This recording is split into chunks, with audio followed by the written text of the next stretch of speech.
The Syrian government appears to be at risk of falling as rebel groups seize parts of the capital Damascus and its soldiers flee. Our Middle East correspondent Eric Torchek has more. The situation in Syria is moving so fast, it's really difficult to draw definitive conclusions about how things stand.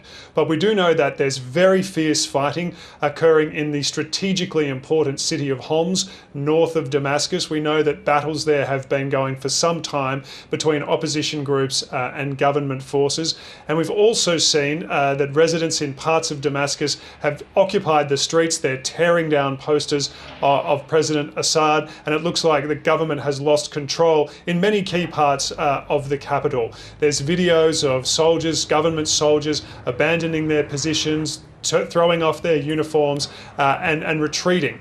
And also reports that 2,000 government soldiers crossed the border into Iraq. They've fled Syria entirely. The Syrian armed forces have denied these reports, and the Syrian state news agency has also denied rumours that President Bashar al-Assad has left the country. But it shows you how bad things are when the state media and state agencies are forced to make these denials.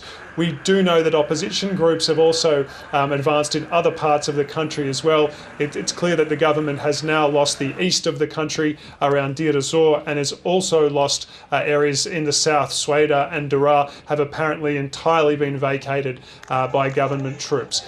So it looks like the government of Bashar al-Assad is in real trouble, no matter how the fighting in the city of Homs progresses. Now, this is obviously of great concern to regional powers and powers right around the world like Russia and the United States. The Russian government says it's prepared to continue supporting its ally in Syria, but so far the effectiveness of that support, particularly airstrikes, it hasn't stopped the opposition advance, and it doesn't look like Russia has been able or willing to provide any more support than it's already been giving. Iran, a key player in Syria, has simply been unable to lend the kind of support to the Syrian government that saw it stay in power earlier in the civil war. And the United States, President-elect Donald Trump has made a statement on Syria saying that he wants the US to stay out. He says it's not the US fight, he wants the US to let things play out there. So there's high-level talks underway in Qatar, the Gulf state,